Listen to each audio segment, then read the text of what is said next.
How to add clothes to a dummy in Roblox Studio. So first you will need to create a new experience by hitting the new experience button. Next we will need to create a rig for our avatar. So click on the avatar tab at the top right here and then click on build or rig builder. And then select the rig type and the body shape. So the most common one is R15 and the body shape I'm going to choose masculine and then I'm going to hit block avatar. Next, on the right side, you will need to have the Explorer window open. Next, you will need to click on the rig menu here, or the rig entry, and expand it, and then click on body colors. And from here, under the appearance, you should be able to see and modify all the body parts colors. And now to add clothes, you will need to hit the plugins button right here. So from the top, you should click on the plugins category and then click on manage plugins.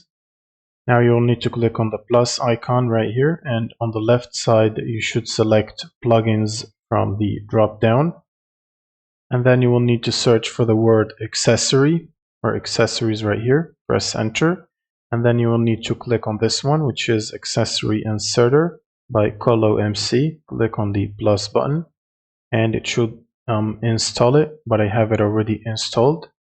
Now once this is installed, you can close out of this window and open up a browser tab and then go to roblox.com and then make sure you sign into your account, and then you will need to go to the marketplace section, and from here you can choose any clothing that you want to add. So for example, this one right here, click on it and then copy the ID, which is after the catalog slash. This long number is the ID. And then you will need to go back to the Roblox Studio and then click on your dummy right here. Select your dummy. Now with your character selected, click on the insert accessory button right here under the plugins category.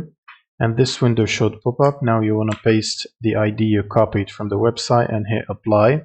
And this will basically apply the copied clothing or whatever you copied from the marketplace, and it will use it on your avatar. That's pretty much it for this video. Thanks for watching and subscribe.